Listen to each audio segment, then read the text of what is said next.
Hola, hola, hola, hola, mis queridos amigos. Bueno, bienvenidos a una nueva edición de este vivo. Digamos, va a tener una característica muy especial. Básicamente lo que vamos a hacer es una suerte de mesa de debate. Es un debate que originalmente había iniciado la propuesta de debate el Club de la Libertad. Por lo tanto, este debate va a estar presentado en el formato del Club de la Libertad. Para eso lo vamos a estar invitando a mi queridísimo amigo, Alberto Medina Méndez.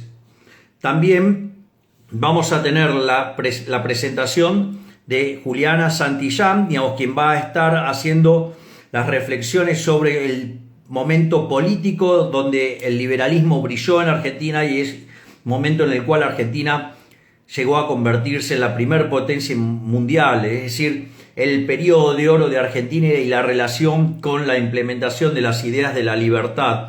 Y por otra parte también va a estar mi queridísimo amigo Bertie Venegas Lynch, ¿sí? Quien básicamente lo que va a estar haciendo es hablar del liberalismo, pero la historia del liberalismo en el pensamiento en Argentina. Así es que vamos a tener un vivo de maravillas, así es que voy a estar invitando al vivo a Alberto Venegas Lynch, a Juliana Santillán y a Bertie Venegas Lynch para comenzar este diálogo, el cual va a ser muy fructífero para todos y del cual muchos vamos a estar aprendiendo mucho. Así que bueno, estoy invitando a Juliana, estoy sumando a Alberto Medina Méndez y a ver,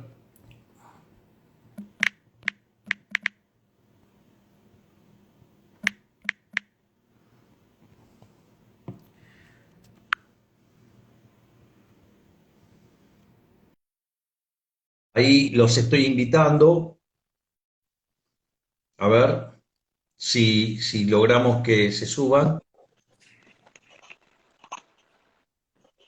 Ok, buenísimo. Ustedes van a ver en la pantalla a mi derecha a mi queridísimo amigo Bertie Venegas Lynch. En lo que tiene que ver abajo, digamos, es mi queridísimo amigo Alberto, sí, es Medina Méndez. O sea, hoy tengo un día. Y bueno, la señora Juliana Santillán. O sea, así es que, tal como estaba mencionando, la charla la va a arrancar, digamos, quién es el ideólogo de este debate, que es el señor Alberto Medina Méndez, que además les voy a decir algo, Alberto es un gran amigo, y quiero que sepan que cuando yo no era conocido, él desde el Club de la Libertad me daba espacios para presentar mis ideas y mis libros. Así es que mi eterno agradecimiento para Alberto. Obviamente Berti es un amigo y Juliana también. Así es que la idea va a ser que Alberto haga la presentación y después yo voy a intentar moderar sobre los temas, ya sea del auge argentino político bajo el orden liberal, y después el queridísimo Berti nos va a contar sobre la historia del pensamiento liberal en la Argentina. Digo, yo lo aclaro solamente, digo, pero el señor de camisa roja, rosa, es el hijo de nuestro máximo prócer de todos los tiempos, Alberto Venegas Lynch, hijo. O sea, el papá del señor es el dueño de la frase, el liberalismo es el respeto irrestricto del proyecto de vida del prójimo, y no solamente eso, sino dio cerca de 30 libros, cientos de artículos, o sea, nuestro Superman. Así es que, Alberto, Bueno, a ver, en primer lugar, a ver si se nos escucha bien, porque esto de la tecnología siempre tiene lo suyo, estimo que sí. En primer lugar, agradecer a todos los que nos están acompañando, que se están sumando, y agradecer especialmente en ese sentido a Javier, que es el que nos da en este sentido la posibilidad de amplificar el mensaje. Por supuesto, darle también ya la bienvenida a Juliana y a Berti, un par de aclaraciones para el arranque, simplemente, ¿no? Así como dice Javier que Alberto Venegas Lynch es el autor intelectual de aquella frase que mencionamos todos, también yo me voy a permitir decir que Javier Milei es el autor intelectual de la frase de que Alberto Venegas Lynch hijo es el mejor de los nuestros, ¿sí? Frase que yo he utilizado en varias ocasiones, porque efectivamente sigo pensando que Alberto Venegas Lynch hijo es el padre de muchos de nosotros en un montón de sentidos. Así que estamos un poco inspirados en él en esta conversación de hoy. Ahora sí, darle la presentación a nuestros protagonistas del día de hoy. En este sentido, la vamos a tener a Juliana Santillán, que es el referente de Republicanos Unidos de la provincia de Buenos Aires, virtualmente precandidato para la legislativa 2021, y a Berti Venegas Lynch, un gran amigo también. Hemos intercambiado muchas idas y vueltas, andamos organizando algunas cosas medio raras juntos, después le vamos a contar a Javier para que no se las pierda, y por supuesto darle pie a mi amigo Javier Milei. Es cierto lo que él dice, cuando todavía podía caminar por la calle y nos podíamos encontrar en un bar sin que se acerque nadie, Javier nos visitaba a nosotros, lo cual demuestra nuestro fracaso, porque en realidad Javier hoy es conocido y nosotros no, lo cual demuestra que él ha hecho un gran trabajo y nosotros todavía tenemos mucho por hacer. Así que Javier, gracias por la oportunidad, bienvenidos todos a este encuentro que va a ser muy interesante por la temática, y te paso la posta para la apertura de este intercambio de ideas. Si me permiten, antes voy a hacer una aclaración. No es que no pueda caminar por cuestiones malas, o sea, en realidad es porque tardo 1 hora en caminar 100 metros de la cantidad de selfies que hago. O sea, se hace un poquito largo.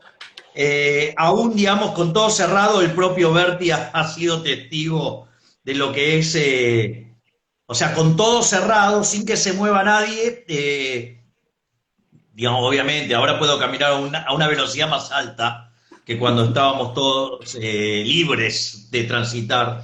Pero bueno, haciendo, digamos, esa pequeña salvedad, digamos, divertida, básicamente el debate de hoy tiene que ver con el liberalismo, las dos ponencias de hoy, básicamente por el lado político, que es de lo que se va a encargar Juliana, donde va a contar, digamos, lo que fue el momento de esplendor de Argentina, que coincide, y no por casualidad, sino por causalidad, que fue el momento donde se llevaron a cabo las decisiones de la libertad.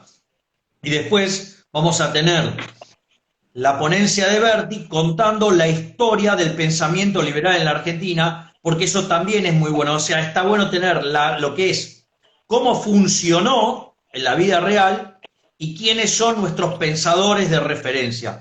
Así es que en este momento le cedemos la palabra a la señora Juliana Santillán.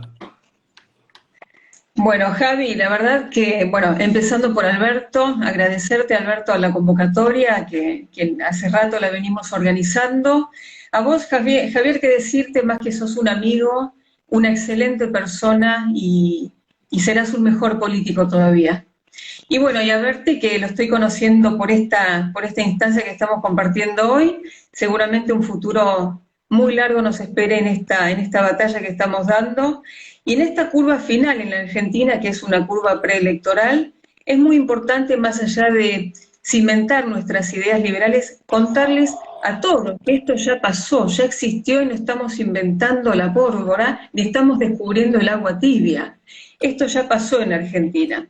Y en esta introducción que hace Javier, justamente es importante, hablando de la historia, decir que, bueno, la denominada Segunda Revolución Industrial, que crea justamente un sistema efectivamente capitalista y una división internacional del trabajo moderno, justamente denominada así por los países manufactureros y países productores de materias primas, a finales del siglo XIX, algunas sociedades lograban construir justamente y consolidar sus estados en base a estados nacionales, como pasó en Latinoamérica, como países exportadores de materias primas y consumidores de las manufacturas europeas, más precisamente las inglesas.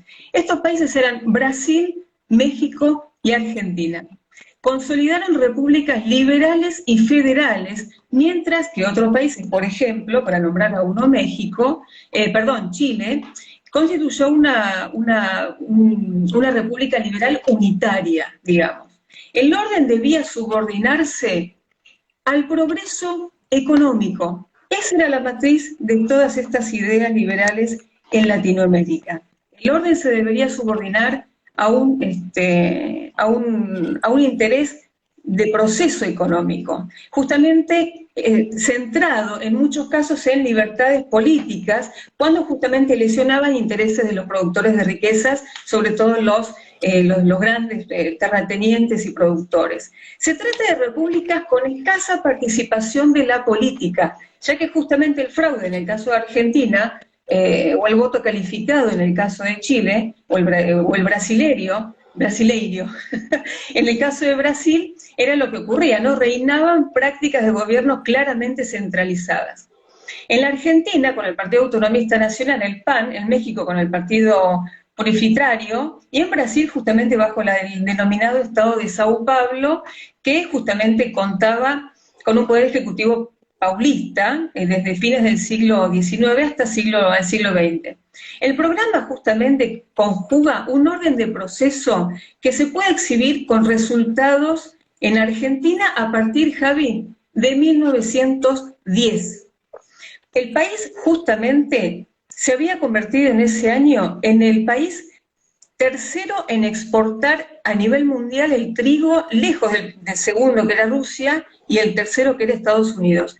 1910 Argentina era el primer exportador del mundo de trigo. Esto ya pasó en Argentina. Los Estados Unidos era el tercero en esta lista. Y otros productos también, como la carne, el lino, la producción del mercado mundial, en Argentina era eficiente, más fortalecido con respecto a las materias primas. Este sistema agroexportador asociado con una economía que justamente combinaba el libre mercado con cierto intervencionismo del Estado, pero poco, se sostuvo por los gobiernos liberales conservadores de 1880 y 1916, muchos justamente contemporáneos a lo que era, entre otros, el presidente Julio Argentino Roca, que recordemos que era 1880, 1886, y 1898 y 1904. Consideraban justamente un programa de la República donde los habitantes eran productores de riquezas y justamente generaban una réplica posible, esbozando justamente las ideas de Juan Bautista Alberdi en sus bases de 1852. Esto justamente es lo que inspira la Constitución del 53 y había cumplido justamente su propósito de establecer en los duros años de la Guerra Civil el orden de progreso económico. La adhesión de Roca al proyecto alberdiano era expresa. Firmó un decreto, apenas asumió su primer presidencia, para editar justamente las obras de Juan Bautista Alberdi. Y justamente lo presentaba como el pensador de las instituciones del país, y lo exponía públicamente en su lema Paz y Administración, que era justamente la síntesis del ideario alberdiano. Entonces veamos algunas de las diferencias con Roca. Un montón. Digamos, cómo escapar del despotismo y de la economía arcaica y establecer además un orden para el progreso sin rebatir, digamos, el círculo de la guerra civil. Bueno, Alberdi creyó justamente en encontrar las respuestas. Es un programa que expuso en el libro Bases en el 52, que denominó la República Posible. Para sus ojos, según su visión, ese era el problema, que sin orden no hay progreso económico, sin orden no hay progreso económico. Y los ciudadanos, justamente participando de la vida pública, en un escenario donde la política estaba unida a las armas activas aún por el círculo de la guerra, ¿qué es lo que se encuentra? Que la esencia misma de la república reside principalmente en las cuestiones que tienen que ver con los discursos interminables en la prensa, en los cafés de cada calle de la ciudad, en las escuelas, en los procesos sociales, digamos, de los individuos dependientes del empleo estatal, opuestos al verdadero héroe moderno y observador de la riqueza que era, según su opinión, el Estado liberal. Entonces, establecer estos lineamientos y y justamente una denominada república posible, establece una nítida división entre la libertad política y la libertad civil, es decir, plantea una minoría de ciudadanos que se debe ocupar de cosas públicas y otra que solamente tiene que dedicarse a producir y generar las riquezas del país. Un mínimo de política tiene que haber y un máximo de trabajo implica, además, que ese máximo de política nunca debe ser subordinado al interés económico, sino que el interés económico es el que tiene que generar la mayor estructura para garantizar esa administración del Estado que es hacia lo mínimo. Simplemente decir eso, porque no voy a exponer tanto tiempo, pero decirles que en 1910 fue la época, digamos, en donde Argentina despertaba estas ideas y eran absolutamente garantizadas luego por la historia, que muchos quieren ocultar y no van a poder absolutamente, Javi. Bueno, para acotar algo en términos numéricos, o sea, Argentina empieza a poner en marcha la Constitución de Alberdi en 1860. En aquel momento Argentina era efectivamente un país de bárbaros. Y 35 años después, en 1895, Argentina se convierte en la primer potencia mundial. Es decir, Argentina era el país más rico del mundo. El mejor testimonio de aquel poder que tenía la Argentina es su arquitectura. Es decir, hoy, por ejemplo, el Teatro Colón, que es uno de los 5 mejores teatros líricos del mundo, hay que recordar que es de la época dorada de la Argentina, de inicio del siglo XX. Es decir, cuando uno mira la arquitectura que se generó en aquel momento, uno se da cuenta que se trataba de una potencia mundial. Argentina era el país más rico del mundo. Es decir, que ese orden liberal, ¿sí? Porque uno puede agarrar y plantear los números. Ahora planteo los números y que dice la gente izquierda, no, esos números son falsos. O sea, la misma que hace siempre. Uno le presenta el número, entonces cuestiona la fuente, cuestiona el número. No, porque, digo, cualquier cosa. O sea, viven haciendo eso. Aun cuando, digamos, eso se replicara en metodología en otros países, ¿no? Entonces, digo, si el problema está en todos los números, no solo en los del cálculo de Argentina. Digo, aclaro esto por las críticas a las bases de Angus Madison. Y claramente que Argentina, digamos, o sea, como señala muy bien Juliana, o sea, Argentina alcanza ese esplendor, ¿sí? Digamos, digamos, se ve desde el fin del siglo XIX hasta el inicio del siglo XX, donde después Argentina recibe el shock que es la Primera Guerra Mundial. Si ustedes se fijan, el ciclo económico de Argentina estaba perfectamente sincronizado con el de Estados Unidos. Argentina, digamos, y Estados Unidos eran las dos potencias mundiales, y solamente esa separación en las tasas de crecimiento toman lugar a partir de 1916. Cuando Argentina empieza a abrazar ideas socialistas. Pero bueno, más allá de eso, digamos, yo no soy el expositor, yo soy el moderador, perdón que me extienda, y ahora le cedo la palabra, en realidad, digamos, que le corresponde, digamos, a mi queridísimo amigo Bertie Venegas Lynch, para que nos cuente la historia del pensamiento liberal en Argentina, porque esto, digamos, va a ser de muchísima utilidad para saber nutrirnos de los conceptos, ¿sí?, que pueden hacer que de ser un país miserable como somos hoy, con destino a ser la villa miseria más grande del mundo, volvamos a ser una potencia mundial. Bueno, gracias Javi, querido, gran amigo, gracias por tu generosidad. Te caracteriza, agregando lo que decía Juliana, la bondad, la rectitud, y ser coherente con tus principios, cosa que admiro. Un abrazo muy grande a Alberto, a Juliana, gracias por la iniciativa. Creo también justo agradecerte, Javier, tener la oportunidad de estar aquí, porque en definitiva estos son ámbitos que has abierto vos y nunca podría llegar a esta cantidad de audiencia, esta cantidad de gente si no fuera por vos.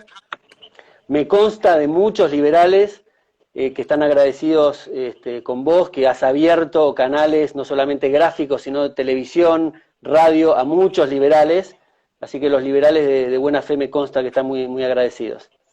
Dicho esto, y lo mencionaste, Javier, con plena exactitud, la fecha, digamos, el milestone, o la fecha icónica de la Argentina del liberalismo es 1853, con la Constitución de Alberdi. Ahora, una cosa que los liberales trabajamos mucho es en el tema justamente de hacer énfasis en la batalla cultural, que de eso se trata. Entonces, explicar por qué la Constitución Nacional no fue un draft que de la noche a la mañana Alberdi se le ocurrió y lo trajo bajo el brazo, sino fue también un proceso de batalla cultural. ¿Qué es lo que pasó antes?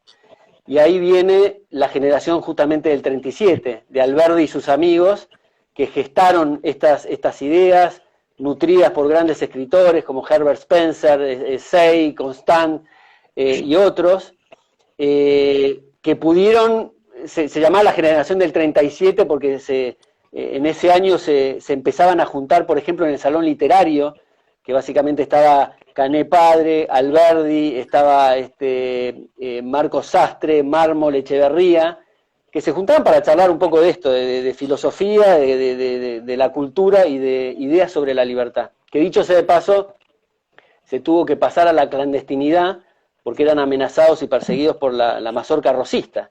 De hecho, esto continuó con la Asociación de Mayo, también en su momento antes estaba la jabonería de Vieites, la librería de Marcos Sastre y demás reductos que hacen justamente esto que quiero subrayar a la idea. Las ideas son las que mueven el mundo. Todo lo que vemos a nuestro alrededor pasó, digamos, por lo que Stuart Mill decía que pasan los 3 estadios de las ideas nuevas, la ridiculización, la consideración y la adopción. Siempre pasa lo mismo.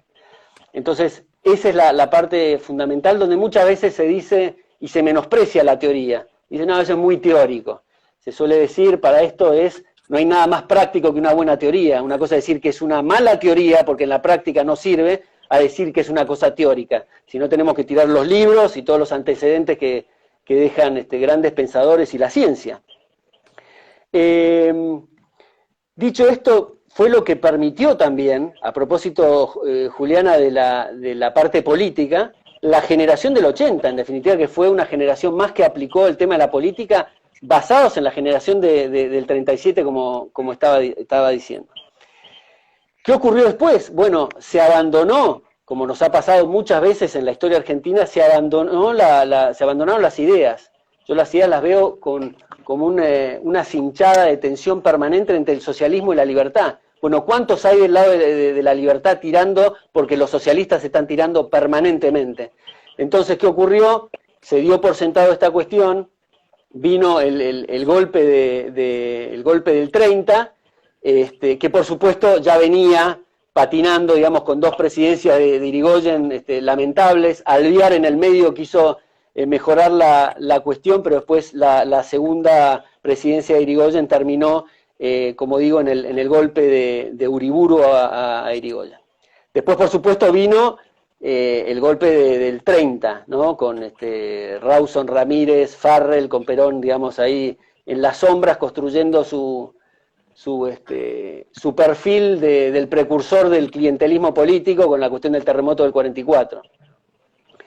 En este ámbito, en este clima bastante hostil, que me acuerdo, siempre me acuerdo de papá, me decía de la época de mi abuelo, cuando empezaba con el tema de las ideas liberales, que decirse liberal era lo mismo decirse sarnoso. Fíjense que en el 1942, empieza mi abuelo, que era un exitoso empresario, que creo que es un buen ejemplo de esas personas que independientemente a lo que se dedican, ponen su granito de arena, hacen los esfuerzos necesarios en justamente crear los marcos institucionales necesarios para la protección de la vida, la propiedad y eventualmente de su negocio.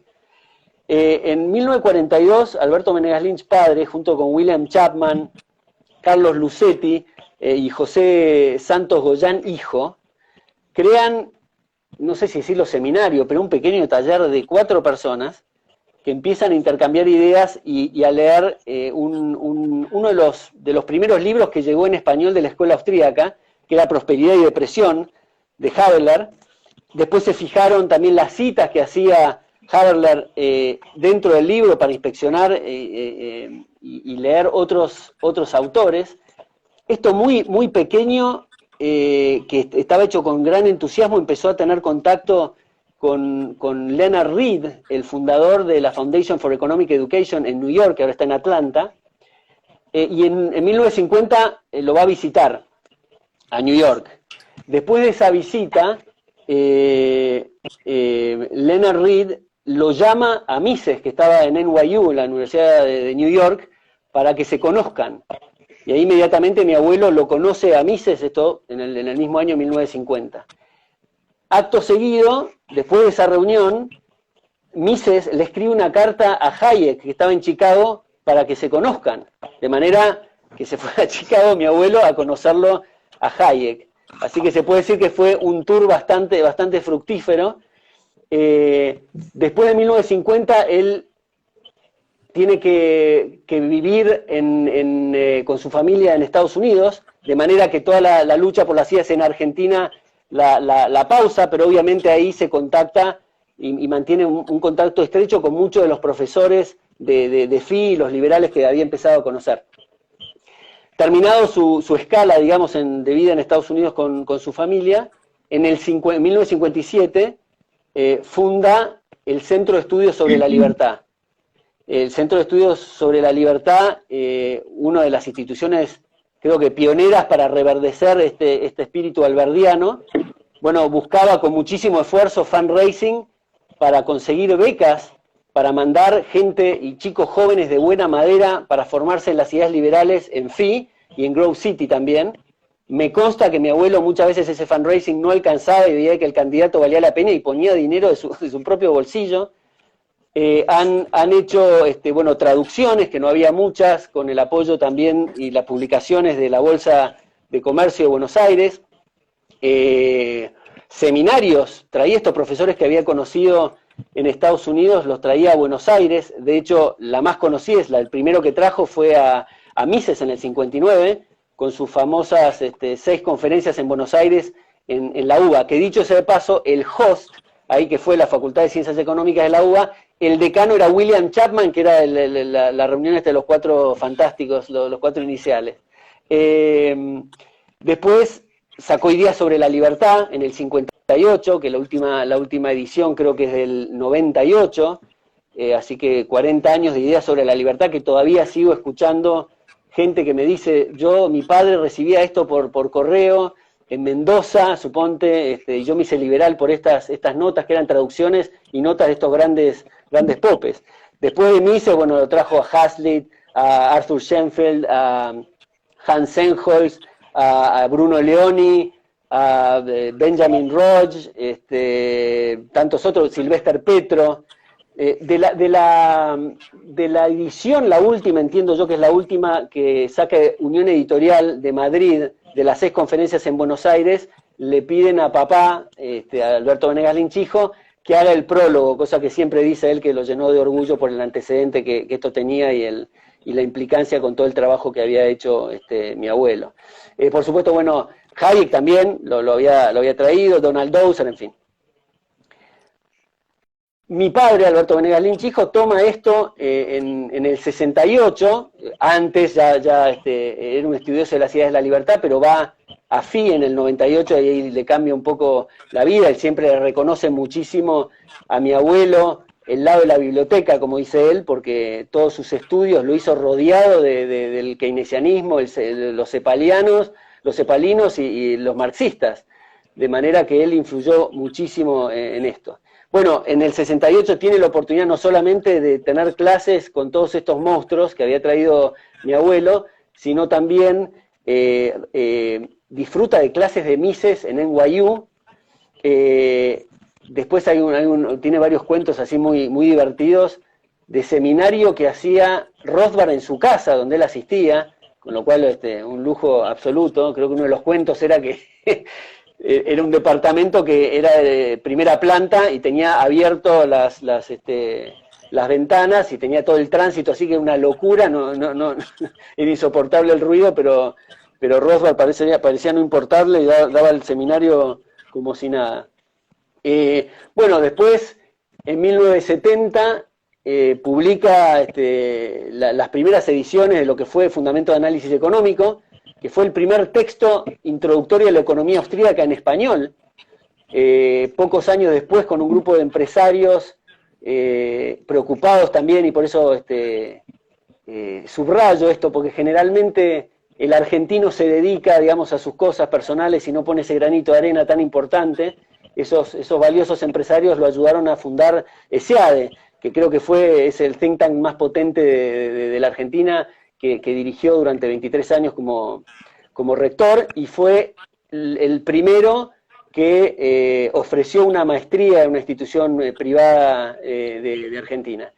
Bueno, y ahí el viejo trajo 2 veces a Hayek, lo trajo a Gary Becker, lo trajo a James Buchanan, a Michael Novak, a Henri Lepage, Guy Sorman, también Mario Vargas Llosa, estuvo Borges también en la institución dando conferencias, Rockwell, Julián Marías, Israel Kirchner, que en el ámbito argentino siempre hay que dar que es con Z.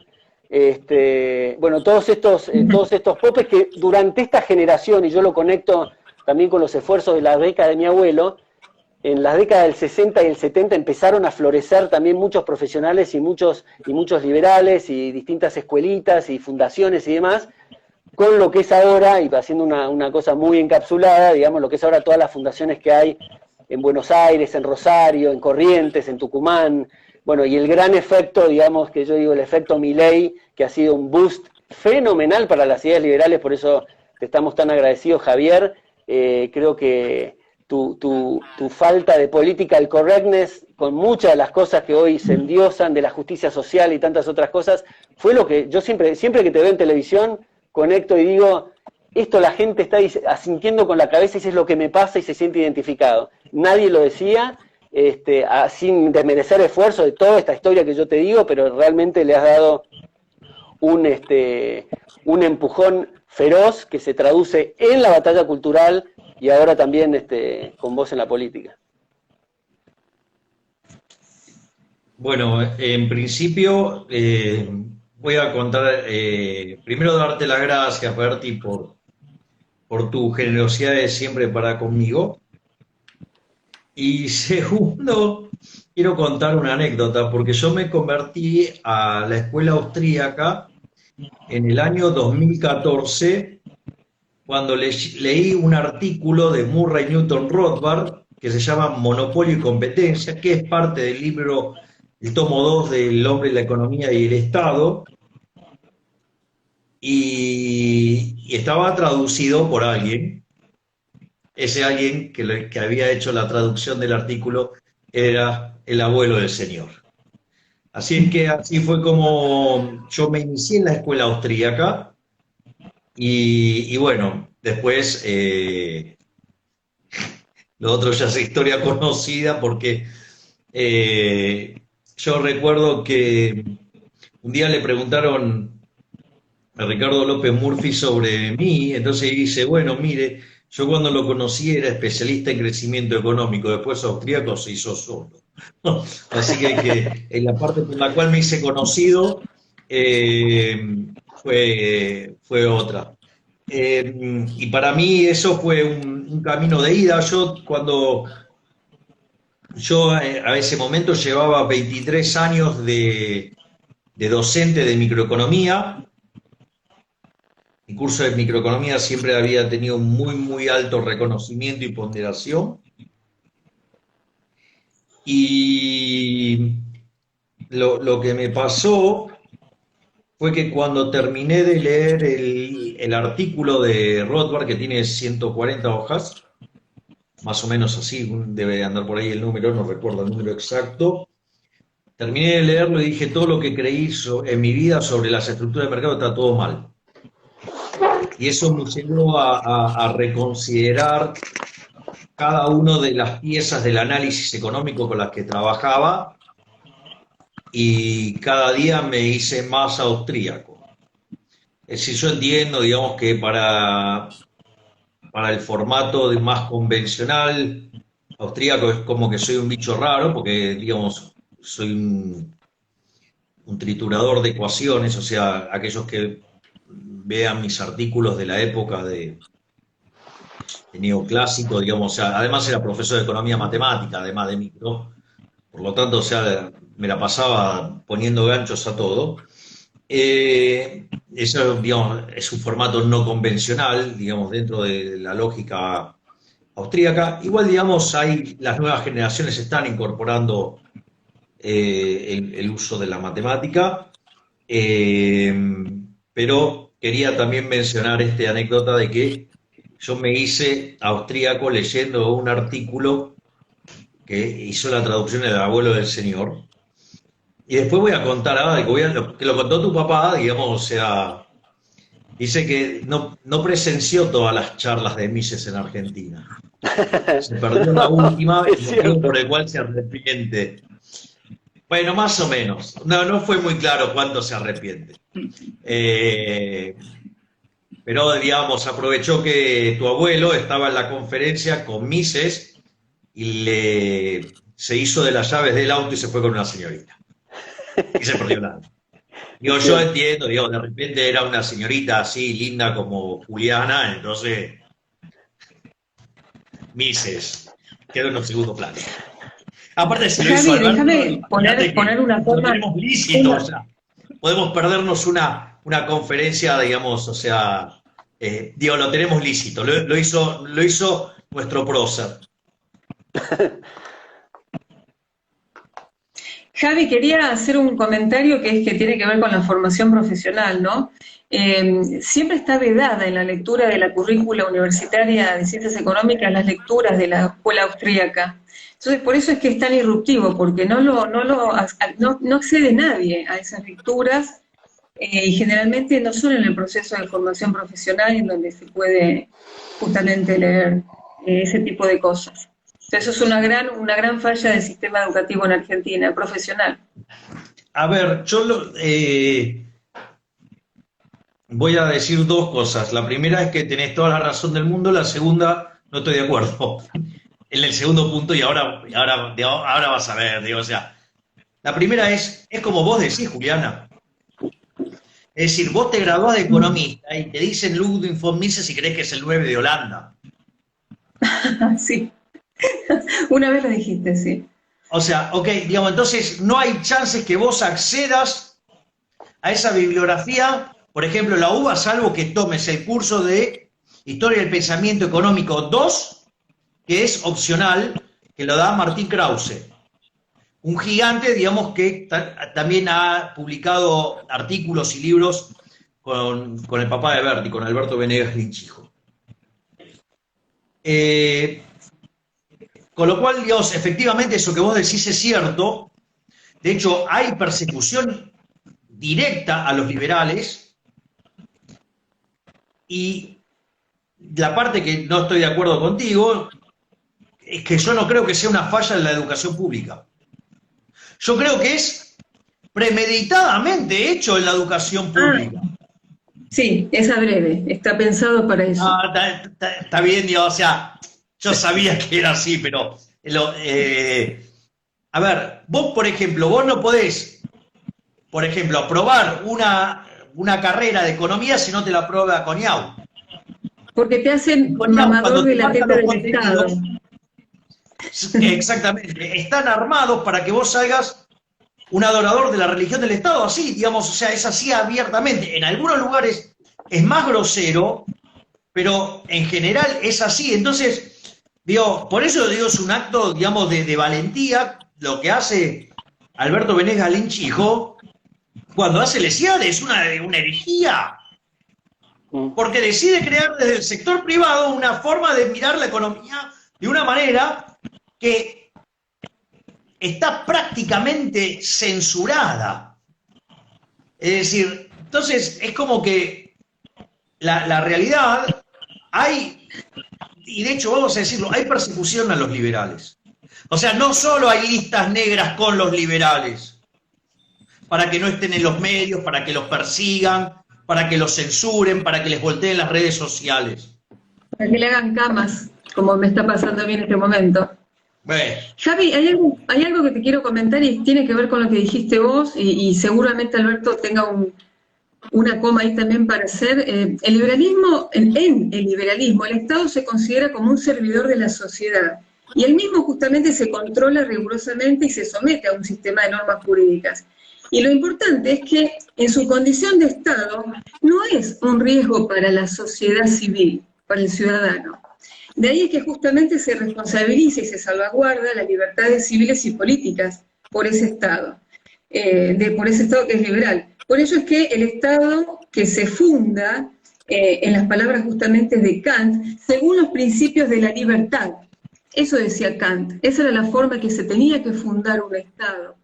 Y puede decirse justamente que el derecho despolitiza y se destatiza justamente dado a esa finalidad del contenido, que tiene que ver con un modo de carácter de realización de segundo plano de las acciones de la vida civil, y no como vivimos ahora, Javi, que es que vivimos en base a los lineamientos del Estado, ¿no? A ver, yo, de hecho, con Alberto, nosotros hemos tenido esta charla en algún momento. Digo, está claro, digamos, que tenemos filosóficamente una visión ANCAP, o sea, con lo cual tenemos una visión negativa sobre el Estado. Digo, no lo incluyo a Berti porque como no tuve la charla explícitamente, no lo quiero, digamos, incorporar. Incluime. Y hacer una reflexión al respecto. Pero, vos sabés que, digamos, pero bueno, como no tuve, o sea, nosotros con Berti tenemos cientos de charlas, pero, digamos, no, digamos, nunca hablamos explícitamente sobre, digamos, cuán ANCAP somos. Y una de las cosas que hablábamos con Alberto en algún momento es que en algún sentido, cuando yo hago el planteo que la tecnología es lo que nos va a permitir alcanzar el anarcocapitalismo, hizo una interpretación muy inteligente, Alberto, propia de él, brillante, tipo de, o sea, a quien admiro mucho, o sea, digo, no solo es un gran tipo, no solo que me abrió... Que no lo dejamos hablar hasta ahora, Alberto. No, bueno, sí, pobre, le estoy preparando la cancha, déjame dar el pase, ¿no ves que le estoy haciendo la previa? Entonces, ¿te sentías mal con la previa que te estaba armando, Alberto? Se notaba. Entonces, una de las cosas que hablábamos con Alberto, de la idea del Estado como una solución tecnológica de un determinado momento. Y que, obviamente, que la naturaleza del progreso tecnológico podría permitir ir reduciéndolo. O sea, como marco general, en lo estrictamente institucional, lo que uno tiene que entender es que en ese marco el Estado está para preservar los tres derechos básicos, el derecho a la vida, a la libertad y a la propiedad. Ese era el rol de lo que nosotros también llamamos el minarquismo, ¿sí? Y no creemos en la intervención del Estado porque aparece la lógica del camino de certidumbre de que cada intervención genera más demanda de intervención y hunde a la economía. Y en ese concepto aparece la República. La República se constituye de... A ver, ¿cuál es el problema de la monarquía? Porque la monarquía puede derivar en ¿qué? Tiranía. Es decir, tiene ventajas, pero tiene el riesgo de caer en la tiranía. Ejemplo, digamos, no es gran negocio el populismo en la monarquía, porque se autohereda. Entonces, digamos, a eso le evita una inconsistencia temporal, pero al mismo tiempo puede derivar en ¿qué? En una tiranía. La otra es la aristocracia, el Congreso, pero puede derivar en una ¿qué? En una oligarquía. Entonces es cuando aparece el rol de la justicia independiente para controlar, para defender el derecho de las minorías, en especial a la minoría más chica de todas, que es el individuo. De ese modo, el Estado estaría a cargo, y esto está claro para entender que el Estado no somos nosotros, vale la pena aclararlo, porque por algo existe la Constitución, porque así como el Estado, ¿sí?, se tiene que ocupar de preservar los tres derechos básicos, la vida, la libertad y la propiedad, Se supone que la Constitución tiene un rol fundamental para cuidarnos de los abusos del Estado.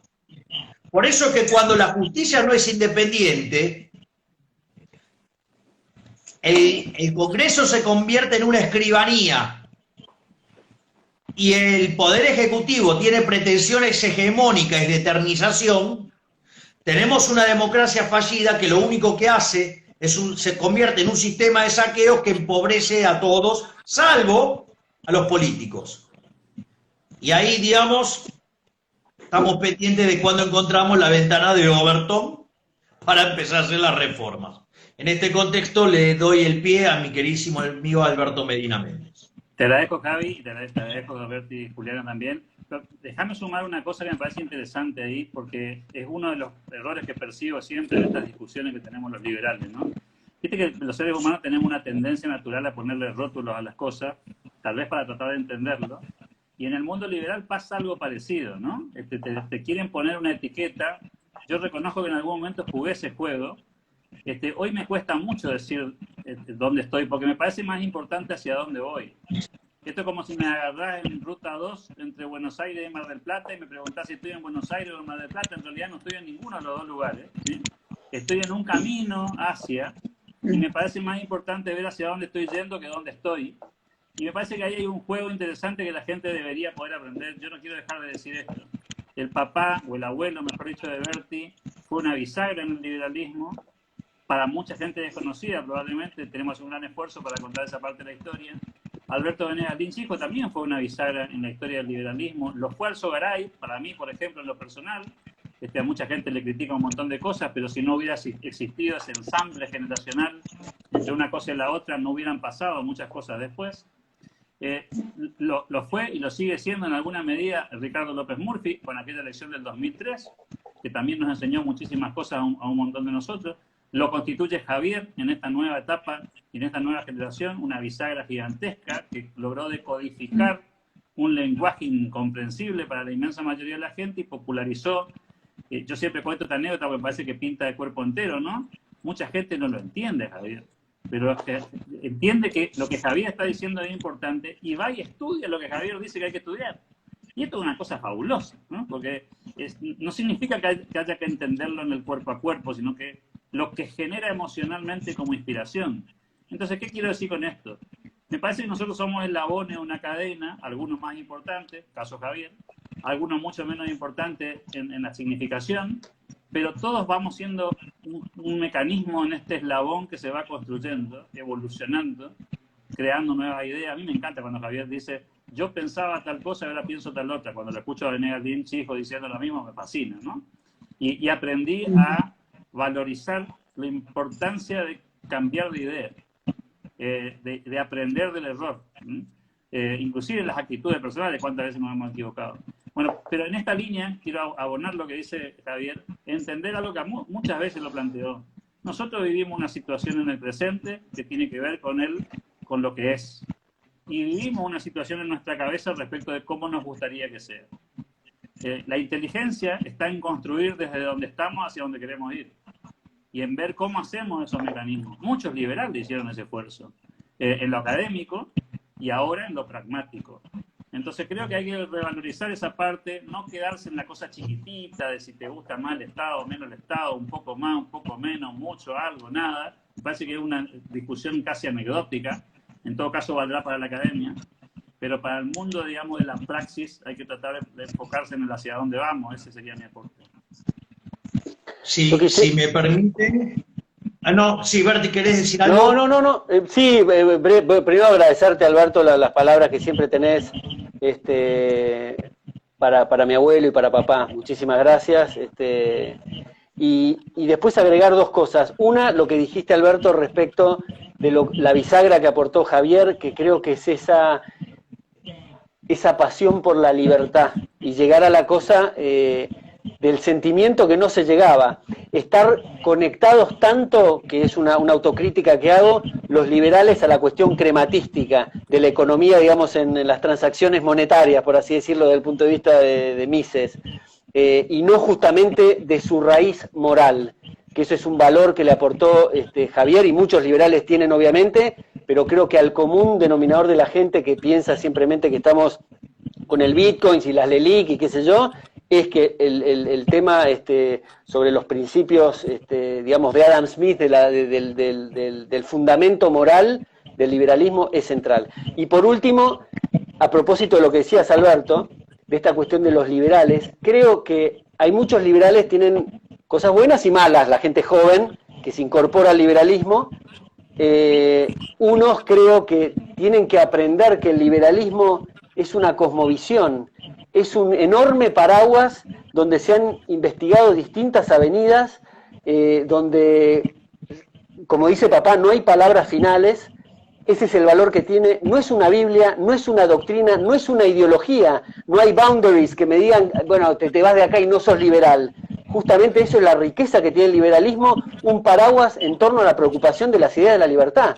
Eso es el liberalismo. Entonces, cuando yo veo en Twitter, que se ve gente joven, que se ponga en el liberal taxativo, que si tal cosa tenés tal posición no sos liberal, mismo lo que estamos hablando, que comparto con Javier la idea mía que va más por el lado rothbardiano del liberalismo, pero no dejo de reconocer, y por ejemplo, no descarto a Adam Smith por su teoría del valor, no lo descarto a Rothbard por su tema del aborto, no lo descarto a Hayek por su tema del Estado mínimo.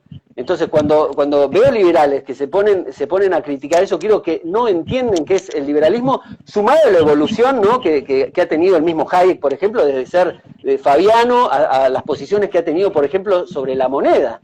Y hasta incluso en la última parte, donde ha quedado muy impresionado con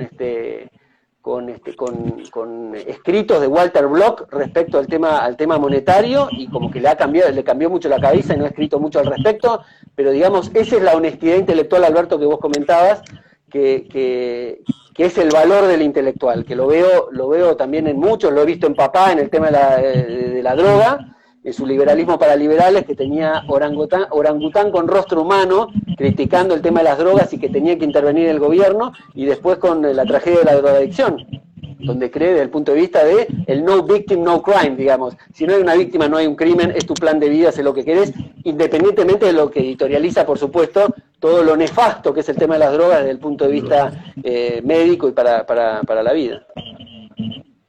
Bueno, en primer lugar, de vuelta, gracias Alberto, gracias Berti son extremadamente generosos para conmigo.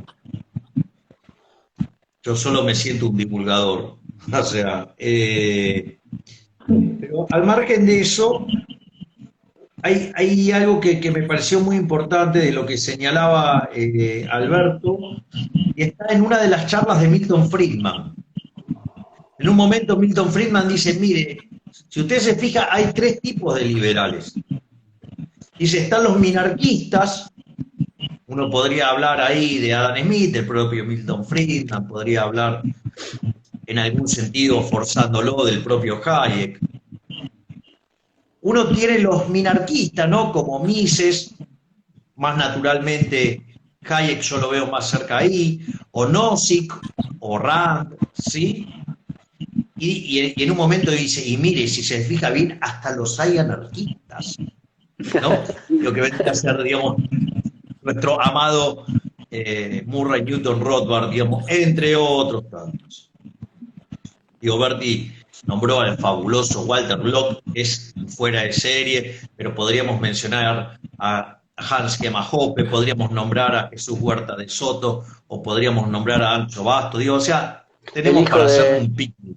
El hijo de Milton, David Friedman, ¿sí?, que tiene uno de sus libros muy lindo, el de La maquinaria de la libertad. Fantástico. Entonces, y lo que decía Friedman es, bueno, nosotros tenemos una visión de mundo ideal y tenemos la realidad de hoy. Y el truco está en cómo hacemos para cómo llevamos esta realidad que no nos gusta a nuestro ideal. Esto, digamos, o sea, yo, digamos, esa idea la perfeccioné un poco más en una parte cuando Arrow y Hahn, en ese maravilloso libro que escribe que se llama Análisis General Competitivo, obviamente dentro de la tradición neoclásica, dice, nosotros no escribimos este libro porque creemos en el equilibrio digamos, de competencia perfecta dentro del marco de equilibrio general, pero creemos que tiene un conjunto de propiedades normativas que sirven de base para tomar las medidas sobre la situación de hoy para llevarlo a este marco normativo. Nosotros podríamos decir que nuestro marco normativo es el anarcocapitalismo. La vida real es la que es, porque muchas veces uno lo que se da cuenta es que hay gente que pareciera que no entiende lo que se llama condiciones de Estado.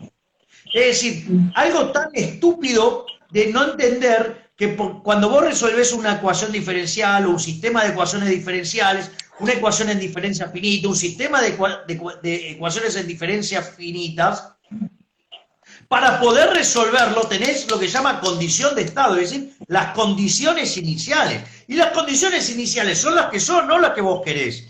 Por lo tanto, aquellos que hacen la evaluación de la política económica, ¿sí? O lo que fuera, digamos, ignorando las condiciones iniciales y poniéndolas en el benchmark del anarcocapitalismo, es propio de un idiota, un imbécil podría hacer algo así.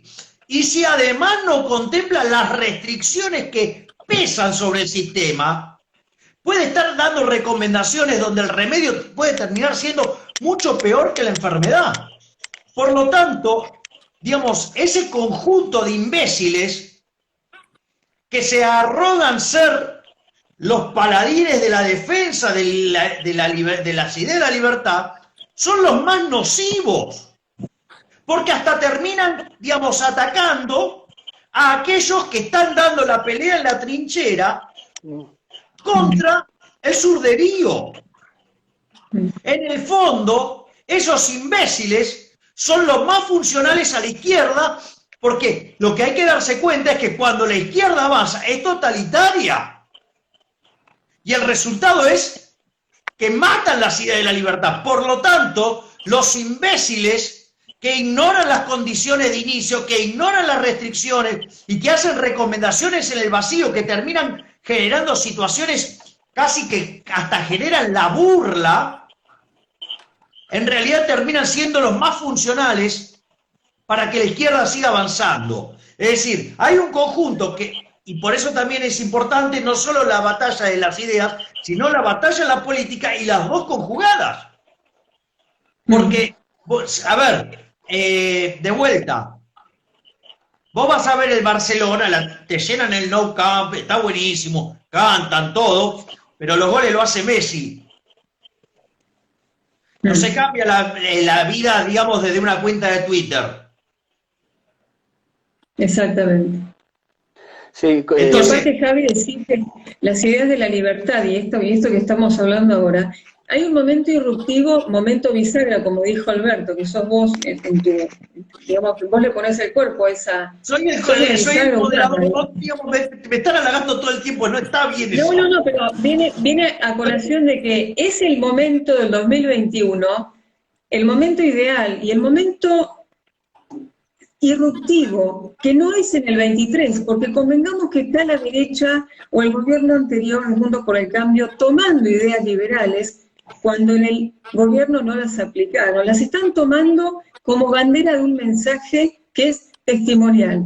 Y este mensaje va a ser trillado de acá al 2023. Por lo tanto, el mensaje tiene que entrar correctamente, tiene que encastrar como una pieza perfecta en un mensaje que esté dado por gente que lo entiende y lo explica. Y esos sos vos, esos son los liberales que van a ser candidatos en Cava, en provincia de Buenos Aires. Entenderlo, porque el mensaje mal dado es tan nocivo y va a ser tan negativo que el 23 no es todavía una batalla ganada. Por eso es que lo que tiene que ocurrir en el 21, porque es el cimiento estructural ideológico del 23. Yo estoy de acuerdo, Diego. Recordemos el paso de Macri por coso, hablando de las ideas de la libertad, que no fue lo que aplicó, y cuando llegó el momento dice, no, pero cuando tengo un problema le pregunto a Felipe González.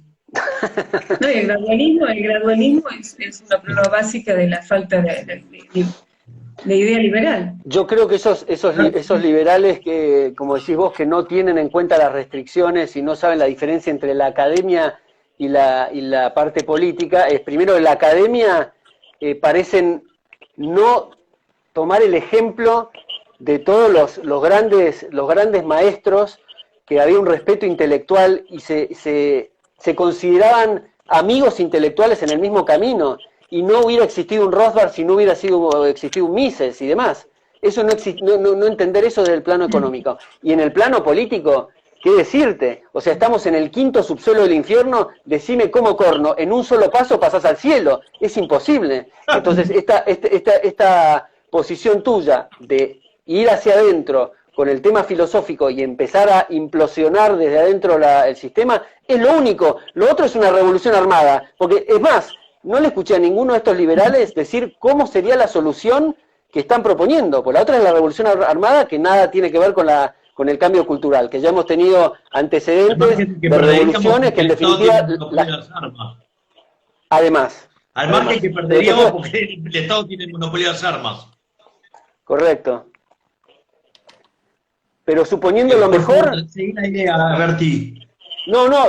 Suponiendo lo mejor, que no nos vaya bien en una guerra armada, no pasa por el tamiz de la batalla cultural. O sea, la gente sigue sin comprender el tema. Es un grupo de gente que tenía una M60 y salió a los tiros. Eso no me parece que sea algo tampoco conducente. Con lo cual me parece una posición escandalizadora, que no tiene ningún asidero académico ni mucho menos político, me parece, y hace mucho daño. A mí me gustaría, Javier, si me deja, hacer una pregunta tanto para Juliana como Berti y para vos. Por favor. No, pero digo, una pregunta que puede ser un lindo disparador, ¿no? A mí a veces, tal vez porque estoy en una parte de la batalla que tiene otras características distintas a la política agonal, como le gusta decir a algunos, me parece que a veces los liberales, particularmente los más jóvenes, y también algunos que ya tienen unas cuantas décadas, caen en la trampa de la ansiedad. Y en plantear esta batalla como la última, la más importante, la mejor, a ver, siempre la que viene es la más importante, como en el fútbol del próximo partido, ¿no? Pero digo, la pelea es larga, los rivales son astutos, nos van a hacer zancadillas, nos va a ir bien, nos va a ir mal, a veces vamos, como dice mi papá, a veces se gana, a veces se pierde y a veces se empata también. Entonces, me parece que es importante que no perdamos el norte, que entendamos que este es un peldaño clave, importante, vital, determinante, pero al mismo tiempo, si hubiera un tropiezo, que está en el bolillero, la batalla sigue y continúa. Y es más, si hubiera un éxito, la batalla continúa. Es decir, no hay ningún resultado que implique que este es el final de una historia. Este es un paso importante. Y digo esto, Javi, porque vos tenés mucha llegada con los jóvenes y creo que hay que trabajar mucho en el tema de la ansiedad. Hay una idea medio mágica en el argentino promedio de que nosotros podemos hacer cualquier cosa rápidamente. Y eso no es cierto, porque lo que contó Juliana hoy y lo que contó Berti hoy es justamente la historia de un país que fue traspasando etapas. No fue fácil la batalla de Alberdi, ni la de Sarmiento, ni la de Urquiza, que no tiene nada que ver con nosotros, pero que fue un eslabón en esa cadena. Es decir, cada una de esas peleas fue compleja, fue difícil, y se equivocaron y tomaron malas decisiones y las corrigieron a veces. Entonces, creo que ahí importante, y me interesa la reflexión de Juliana y Berti y la tuya, Javier, en esto es entender la cuestión de la ansiedad. ¿Puedo hacer una leve reflexión antes de que los expositores centrales den el punto de vista de ellos? Pero hay algo, pido esta pequeña interrupción porque hay algo en lo que dijiste que es brillante y que parece que algunos de estos utópicos no lo entienden.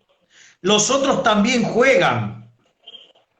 A veces se hacen propuestas que no solo que se van de patadas con nuestros conceptos, porque implicaría, a ver, digamos, el Estado juega, el Estado se defiende, y la gente en la Unión Soviética no es que obedecía al Estado porque eran estúpidos, o no tenían el suficiente coraje como para enfrentar al Estado, es que si lo hacían los mataban. les tocaba o lobotomía, trabajos forzados en Siberia, o los mataban directamente. Entonces había una cuestión de compatibilidad de incentivos por los cuales, digamos, no eran lanares, no eran ovejas, no les quedaba otra porque, digamos, el aparato represivo lo maneja y el monopolio de las armas lo tiene el Estado. Digo, porque hay algunas soluciones que son propias de estúpidos, porque implicaría o sea, o una de dos, o no entiende que el otro juega, ¿sí? O son muy ingenuos, más tirando a... Decilo. Decilo. Digamos, por favor, les devuelvo la palabra que era de ustedes. Juliana. Hablando, bueno, sí, mira, lo que ha hecho este socialismo que tenemos, aparte del kirchnerismo no sabemos qué son. Vos fíjate que estamos luchando contra algo que no tiene una estructura ideológica, que no sabés qué son, dónde centran su base ideológica para la estructura, ni siquiera el plan de gobierno, ni estructural, ni decir hacia dónde vamos. Tampoco sabemos moralmente qué defienden o qué protegen. Son algo que no sabemos qué son. Esta etapa de restricciones, de aperturas y de cierres, generan un relato. ¿Cuál es el relato que genera el kirchnerismo? Que en un momento que siempre va a ser electoral, de última curva, te van a abrir todo y van a ser los grandes hacedores de las libertades, de la devolución de la propiedad privada, a la cual se han apropiado desde un primer principio de la cuarentena y la pandemia, y esas libertades van a ser aplaudidas por una sociedad que, como por ejemplo pasaba en la comunista, van a tener que aceptar esa benevolencia del Estado, devolviendo el voto, digamos, al gran hacedor de la libertad, que primero te la sacó, primero te la restringió, y después te la da como una limosna para un voto. Y una sociedad que ha mamado la justicia social como una ganancia de derechos que por supuesto terminó en la estafa de Evi de Bonafini con Jock Lender con respecto a los derechos humanos, porque no hay negadores de los derechos más que el kirchnerismo, más que el comunismo y el socialismo que tenemos en Argentina, porque todo ha sido una vía de robo de la caja política o de la casta política hacia la corona. Entonces, todas esas restricciones, robos, Rosadita, todas esas cuestiones de la corrupción, y el argentino tolera la corrupción y la vota. En Argentina ya no podemos hablar de corrupción porque sabemos que a la gente le importa poco. Son un poco los relatos de este nuevo cruce que tenemos enfrente. Tenemos una izquierda que es absolutamente estúpida e inútil, que es el surdaje. No jamás van a ser oposición porque no saben ni siquiera lo que ellos mismos defienden. Tenemos un kirchnerismo que es peligroso porque es el castrochavismo de Latinoamérica, y tenemos una oposición de derecha que es absolutamente basada en la ocupación de cargos y en la administración de bancas para simplemente tener una aparición electoral. Y después tenés el liberalismo, que viene a irrumpir con la defensa del ser humano, del individuo, de la persona que vive y simplemente quiere ser feliz. El hecho de la felicidad, Javier, en Argentina, parece que no le importa a nadie. Y esos son los principios liberales. Tener lo tuyo, lo propio, por el sudor de tu propia frente y ser feliz. Ese es el mensaje de Tercer Vía, que es el tuyo, que es el mío, que es el de Alberto, es el de Berti, es de la familia Venegas Lynch históricamente. Defendamos el hecho de ser felices. Berti. No, yo agregaría lo que dijo Alberto de la paciencia de la gente joven, que sí, que tiene que enfocarse, y creo que lo está haciendo muy bien Javier en su prédica, enfocarse en los fundamentos. Yo creo que veo muchos más chicos preparados que mi generación, en la época de Alzogaray, Alberto recordarás, creo que había mucha gente que apoyaba por intuición, digamos, achicar el Estado es agrandar la nación, era un poco el concepto general, pero ahora los veo a los tipos, siempre cuento la anécdota de hacerme un paso por el baño antes de verlo a Javier en el teatro, y encontrarme con chicos ahí que los escuchás discutiendo de los libros que tiene de Rothbard y de Hayek y demás. Es una cosa increíble y realmente vos lo ves en citas, comentarios. Estoy en contacto por ahí con gente que no conozco en Twitter, gente joven por mensaje privado que me pide bibliografía o dice que leyó tal cosa y que me recomendaba para seguir otro autor en la misma línea. La verdad eso es una cosa importante. Entonces la batalla cultural, con esto termino, es como que hay que cuidarla porque es la construcción, es el cimiento que estamos haciendo.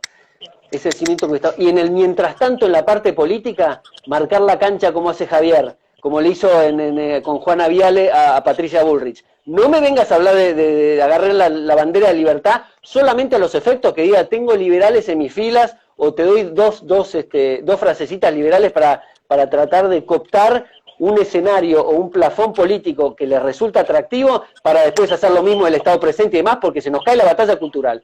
Entonces marcar la cancha ahí en lo político me parece central y el trabajo que hace Javier en ese sentido, que va a ir más lento, pero es un paso mucho más firme el trayecto que está haciendo ellos. ¿Puedo contar una anécdota muy divertida que hemos tenido con Berti? Adelante, adelante. Sí, por supuesto. Por favor. ¿Se puede contar? Sí.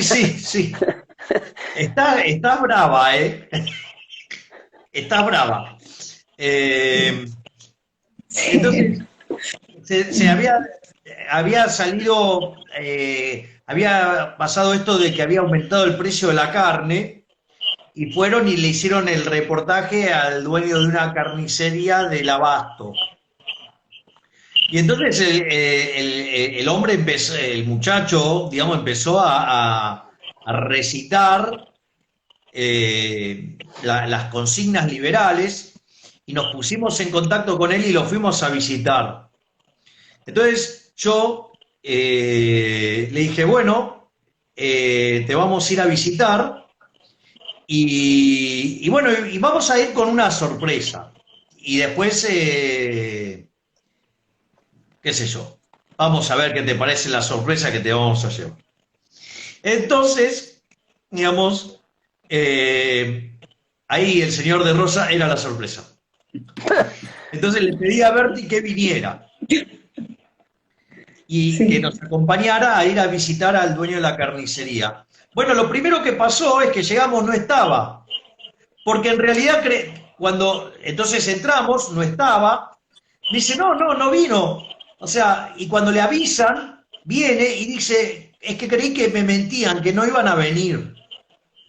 Pero en toda esa dinámica, le digo, bueno, te lo presento a Berti, y cuando le dije Venegas Lynch, y le dije, es el hijo de Alberto Venegas Lynch, hijo, el muchacho se tiró encima de Berti y le dio un abrazo. ¿Saben qué? Para mí eso es un síntoma de que estamos ganando. Pero esto que contabas vos al principio, yo no se lo vi a ningún liberal. He estado con vos, Javier, en, no sé, la Feria del Libro o algo así, que vas a dar una charla y más o menos te conocen, la gente te va a ir a ver, pero en la calle, lo que dice Javier es cierto, no se puede caminar, hicimos 2 cuadras para tomar un café, estuvimos media hora más o menos. Pasaba la gente, vos mirabas para atrás y cuchicheaba por atrás como diciendo, sí, es Javier Milei, volvían, sacaban la foto. A mí no me pasó todavía, me va a pasar. No, algún speech, la gente en los autos abre las ventanas, viva la libertad, carajo, le grita. Estamos en la mesa todo el bar sacando fotos con Javier. Cruzamos la Bocacalle, ¿te acordás? Antes del bar, 2 policías de la ciudad.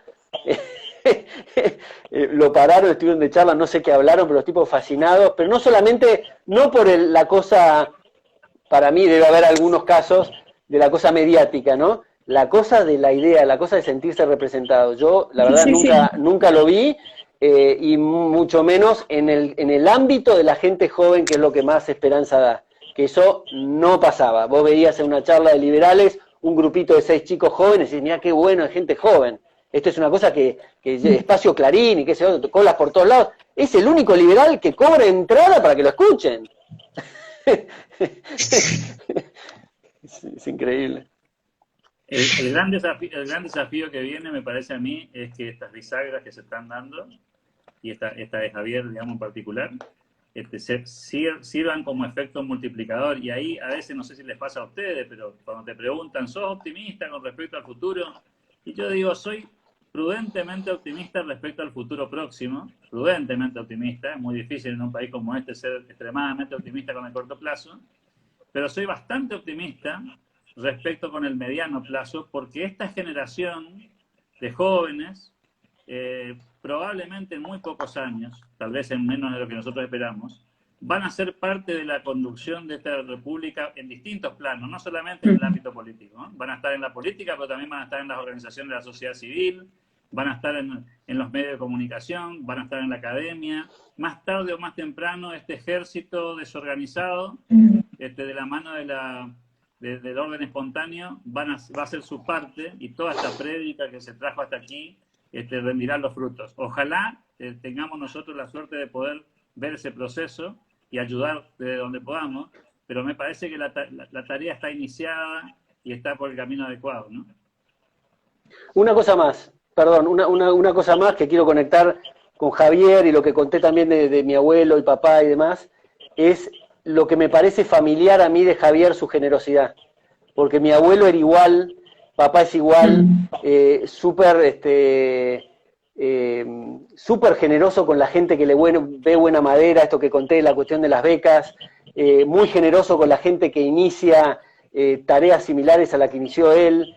Papá lo mismo, lo veo permanentemente con sus ahijados de tesis, que deja la vida ahí, con fundaciones, que antes cuando se podía viajar, ya la edad que tiene, va a cumplir 81, se sube a los colectivos, a los aviones a ir ahí, impulsando profesores, muchos me acuerdo que adjuntos de su cátedra que medio no se animaban, bueno, no sé si voy a cumplir, que eso lo vas a hacer muy bien. Impulsar eso lo tiene Javier, y que también creo que lo ha mamado papá de los grandes capos del liberalismo. Hayek, cuando lo trajo ESEADE, no le cobraba honorarios, viajaba en turista. A James Buchanan lo invitó a ESEADE antes de ser premio Nobel. Entre la invitación y que vino a Buenos Aires, lo nombraron premio Nobel y mantuvo las condiciones.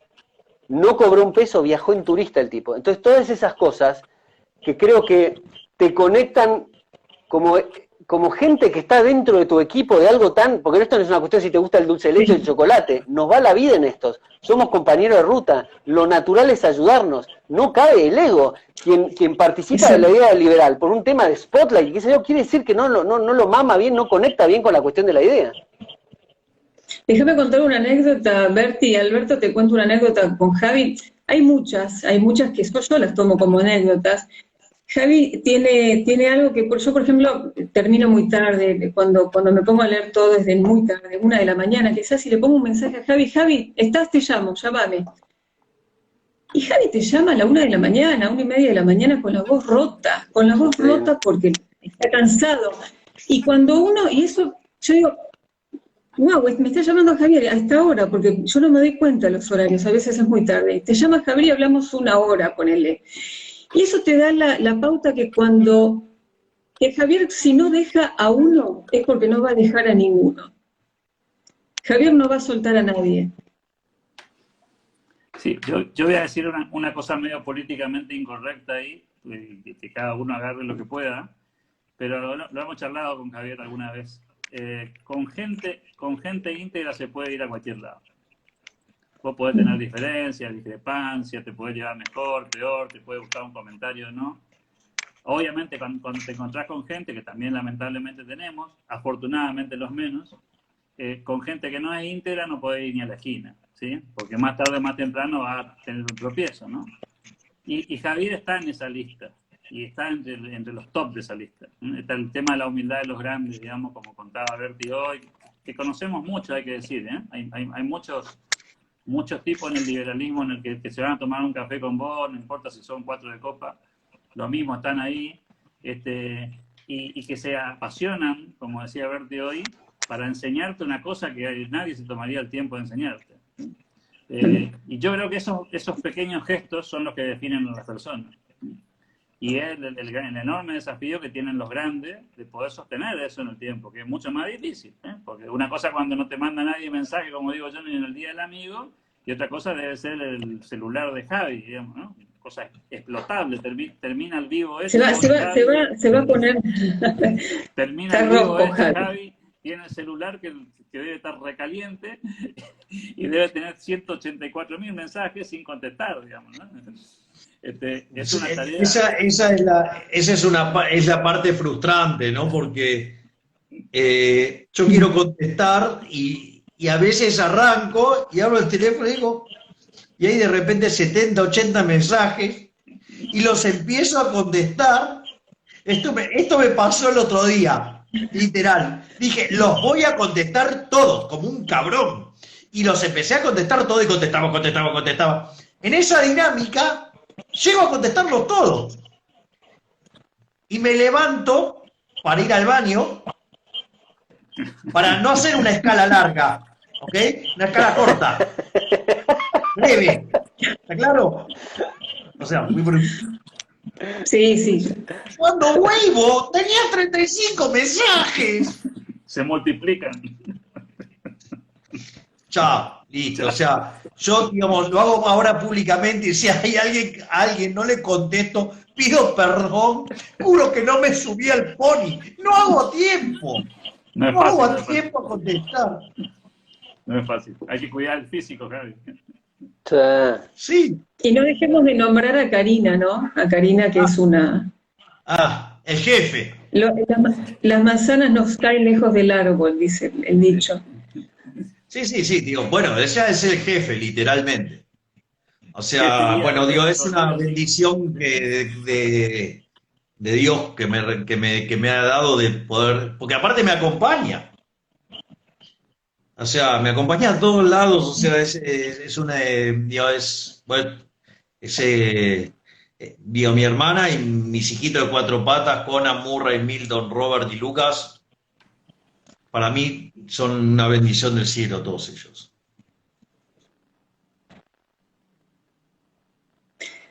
Bueno, Javi, yo te agradezco este vivo. El moderador acá es Alberto, siento que estamos con el tema de los roles. El moderador soy yo, digamos, Alberto es el dueño del circo, se supone. Entonces, vamos a hacer así, vamos a hacerlo formalmente. Vamos a las conclusiones de Juliana, a las conclusiones de Berti, y el dueño del circo, digamos, lo cierra, que es Alberto. Adelante. Bueno, mis conclusiones es que las ideas de la libertad tienen un correlato en la vida política que tiene que ver con las grandes reformas que tenemos que llevar adelante, la reforma impositiva, la reforma previsional, la modernización del Estado, la reforma política. En provincia de Buenos Aires, este monstruoso ingresos brutos que tenemos, convertirlo en un IVA provincial, achicar absolutamente el Estado, quitar impuestos, tenemos que tener... Yo digo 20 o 30 impuestos en Argentina y nada más, y encima tienen que ser pagables, y nada más. Tenemos que achicar toda esta cuestión monstruosa del Estado, tenemos las herramientas, tenemos los dirigentes, los alfiles están ahí, la batalla está planteada, y creo que mirando la historia, que es un poco el contexto de esta charla, tenemos que hacer gala de nuestros próceres que lo han hecho, como dijo Alberto hace un ratito también, Berti. No fue fácil para ellos, no tiene por qué ser fácil para nosotros. Así que estamos para eso y estamos para esto.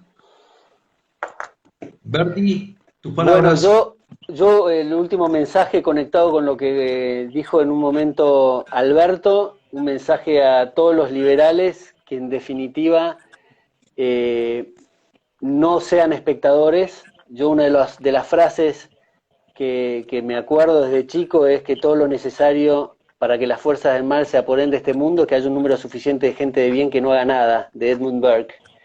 Entonces todos tenemos el deber moral, o al menos a los efectos de autodefensa, de defender los principios de la libertad, y saber que los resultados en la política, cuando llegamos a votar gente donde está lleno de esperpentos para votar, es el resultado de la batalla cultural. Como mostramos al principio, la cuestión de la generación del 37 con la generación del 80, una cosa lleva a la otra. El cimiento es la batalla cultural. Entonces, no, digamos, estar estar maldiciendo a otros porque hay esa oferta política, sino mirarse al espejo cada uno y que le toque lo que le toque. Cierto, Alberto, el cierto. cierre es tuyo. No, cierre usted. No, el cierre es tuyo.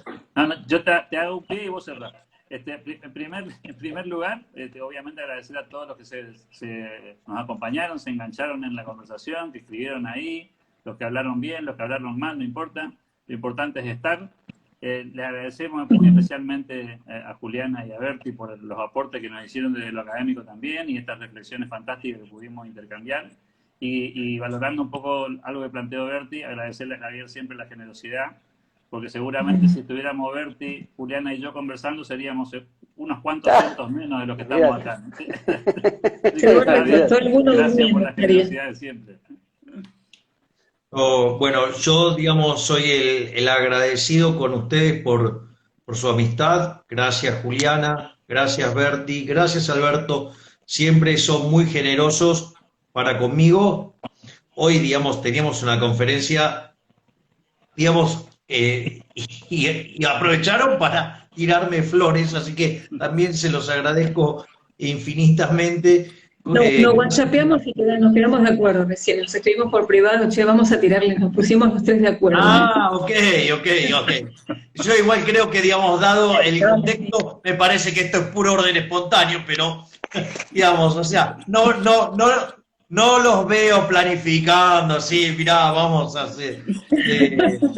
Así es que, en ese sentido, quiero agradecerles a ustedes por haberme permitido también ser parte de esta charla, debate, que creo que es muy importante para que uno tenga conciencia de lo que ha sido el esplendor de Argentina bajo las políticas liberales y lo importante de nuestros próceres en el pensamiento liberal, porque esos son los que nos van a nutrir para no solo dar la batalla cultural, sino para que cuando nos pongamos a actuar, actuemos conformes a las ideas de la libertad y de esa manera trabajar por la prosperidad, digamos, de todos. Así es que les deseo dar las gracias.